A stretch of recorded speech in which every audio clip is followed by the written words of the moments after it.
Hello friends, அஸ்ஸலாமு அலைக்கும். எல்லோரும் நல்லா இருக்கீங்களா? மார்னிங் டிஃபன்லாம் முடிச்சுட்டு செடிக்கு தண்ணிலாம் விட்டுட்டு கிச்சனுக்கு வந்தேன். கிச்சனில் வந்து சிக்கன் அண்டு பீஃப் எடுத்து வச்சுருந்தேன். ஒரு 4 பீஸ் ஹோல் லெக் இருந்துச்சு.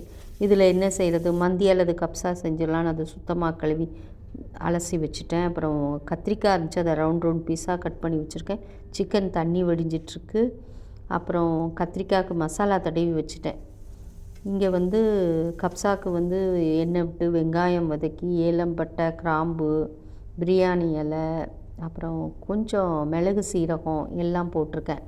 சிக்கன் ஸ்டாக் இருந்தது, அரிசியும் ஊற வச்சுட்டேன். இதெல்லாம் சேர்ந்து லேசாக செவந்து வரும்போது 1 டேபிள் ஸ்பூன் இஞ்சி பூண்டு குவியலாக 1 டீஸ்பூன் டொமேட்டோ பேஸ்ட்டு, கொஞ்சம் கப்ஸா கலர் நல்லாயிருக்கும், அதுக்காக அதை நல்லா வதக்கிக்கணும். நல்லா வதங்கி வரும்போது நம்ம மந்தி மசாலா அல்லது கப்ஸா மசாலான்னு வச்சுருப்போம்ல, அது 1 to 2 டீஸ்பூன் உங்கள் அளவுக்கு தக்க போட்டுக்கோங்க. அப்புறம் தண்ணி வடித்து வச்சுருக்கிற சிக்கன் ஹோல் லெக்ஸ் நான் ஸ்கின்னோடு தான் சேர்த்துருக்கேன்.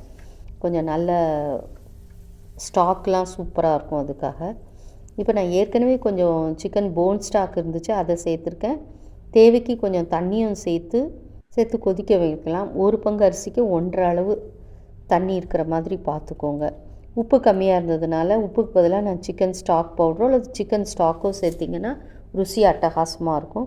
இது நல்லா கொதி வந்ததுக்கப்புறம் அதில் உள்ள சிக்கனை எடுத்துக்கோங்க. சிக்கனும் சாஃப்டாக வெந்திருக்கணுங்க. இப்போ 1/2 மணி நேரம் ஊற வச்சு தண்ணி வடித்த ரைஸை சேர்த்துடலாம், பாஸ்மதி ரைஸு. நம்ம சேனலில் மந்தி ரெசிபீஸ் நிறைய இருக்குங்க, அதனால் நான் சும்மா தான் ஷூட் பண்ணேன். இப்போ இந்த சிக்கன் கொஞ்சம் ஃப்ளேவராக இருக்கிறதுக்காக தந்தூரி மசாலா போட்டு ரோஸ்ட் பண்ணிகிட்ருக்கேன். இங்கே அடுப்பு கறி கங்கு உருவாக்குறேன், பாபிக்யூ ஃப்ளேவர் வரணும்ல, அதுக்காக. ரைஸ் வெந்து மேலே வந்துடுச்சு, சிக்கனும் ரோஸ்ட் ஆகிடுச்சு. ஸோ அதை ரைஸ்குள்ளே வச்சிடலாம் கொஞ்சம்.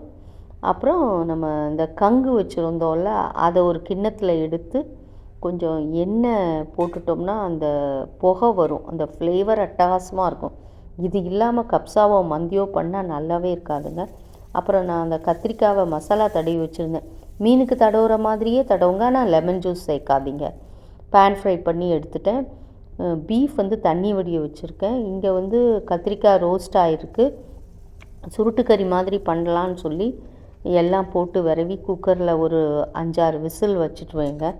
இப்போ பாருங்கள், நல்லா சுருண்டு வந்துடுச்சு. சுருட்டு கறியும் ரெடி. இந்த காம்பினேஷன் சூப்பராக இருக்கும். சிம்பிளாக பண்ண சிக்கன் கப்ஸா, பிரிஞ்சால் ஃப்ரை, சாலட் பரிமாற அட்டகாசமாக இருக்கும். இந்த காம்பினேஷன் கண்டிப்பாக செஞ்சு பாருங்கள்.